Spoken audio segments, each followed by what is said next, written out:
We're really excited to get to this point in our season. Our guys have worked really hard starting back in December. This is something that our guys have committed to give us an opportunity to make the tournament. And, I think we've done a good job the last few weeks here of playing really solid football. And we did enough to win the game on Saturday, and we're excited about that. We're always going to celebrate wins because they're hard. There's always going to be concerns that we address, but we felt we did a number of things really well on Saturday to win a football game, and would have liked to finish it a little bit differently, but that's college football. And then down the stretch, we had to play to win the football game, and we did that. And we're looking forward to Southern Utah coming to town, but we know we've got a talented team coming to Grand Forks, and we've got to really prepare hard and focus on our preparation. We talked about it after the game a little bit, but what areas did you feel like you needed to address most, I guess defensively, first off of that North Colorado game moving forward? Well, explosive plays, and tackling. We need to, against a team that's going to spread you out and throw it quickly like they did, you need to tackle well in space, and we feel like we can tackle better and need to do a better job of that going into this week. It's really got to be a focus, and whenever you give up explosive plays on defense, that really damages momentum in a football game, because there's a lot of momentum swings, and we had some momentum swings and lost some momentum giving up big plays for scores especially. So those things we got to really tighten up and be concerned about it and really work hard to eliminate those types of plays. Gene said he felt like the energy level wasn't there at the start of the game. Maybe it was a 2-18 coming into the Alaris, and you guys have been so successful there. What do you do to address that this week to make sure that you guys don't have that hole to start? Well, I think you can learn something from every experience that you're in, and we addressed it already after the game. We said, hey, we got to learn from this. We're going to enjoy victories.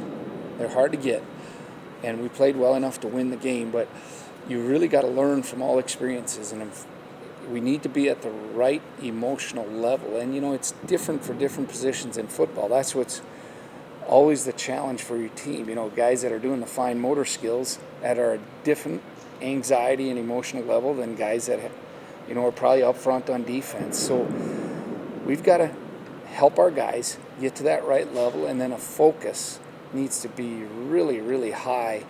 And because the team that plays with the greatest focus and at the right emotional level that they can be really disciplined has the best chance to win games. And we got to help our guys get to that point. Have you addressed, I guess, the importance of this game in terms of the overall picture and what it means for the playoff picture? Yeah, we've got to enter this game with a playoff mentality. We got to get to 7 wins. This is really important in our season and what we want to do.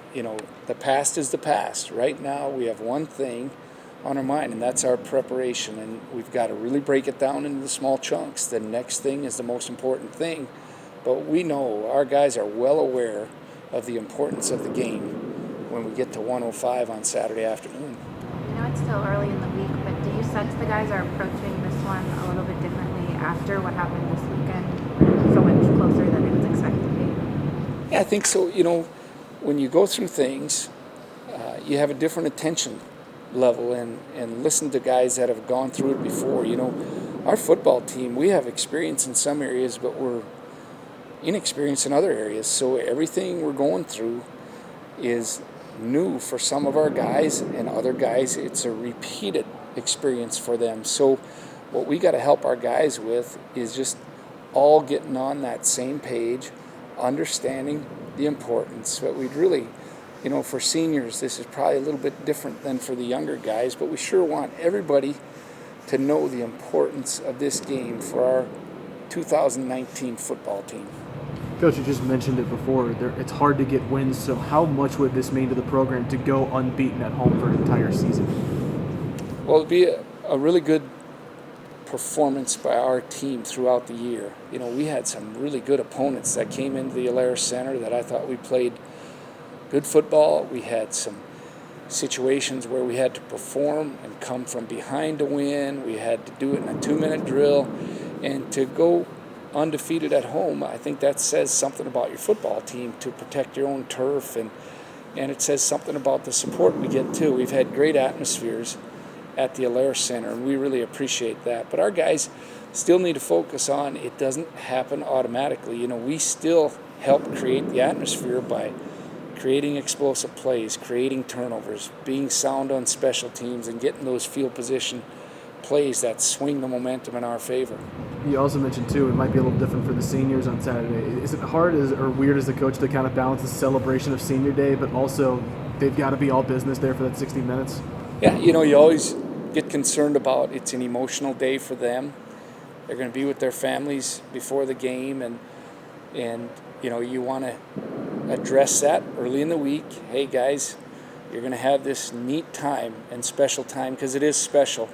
Senior day is always special, and we want to make sure it is special. But the best way to treat it as being special is really play 60 minutes of great football and earn a W. One of your top defenders was out last week, and Evan Holm. What's the plan for him moving forward here?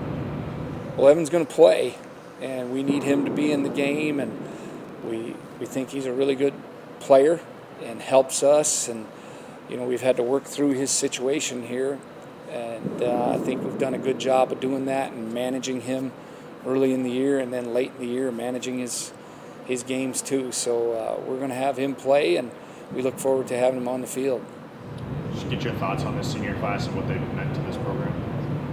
This is a really good senior class, and you really appreciate every year what your senior class does, but there's a number of guys that have been really special to this program. They've gone through some really good times, they've gone through some challenging times, and I think the one thing you always appreciate is the effort that they put forth to not only help the team that season, but to help our program and to create a culture and an environment that we want to go out and recruit to. And there's a number of those guys, and I could go down the list. They all have a special story, and that's what's neat about seeing those guys grow and mature and how they've changed and really been really great ambassadors for our program. And we look forward to seeing them out there on Saturday on their special day.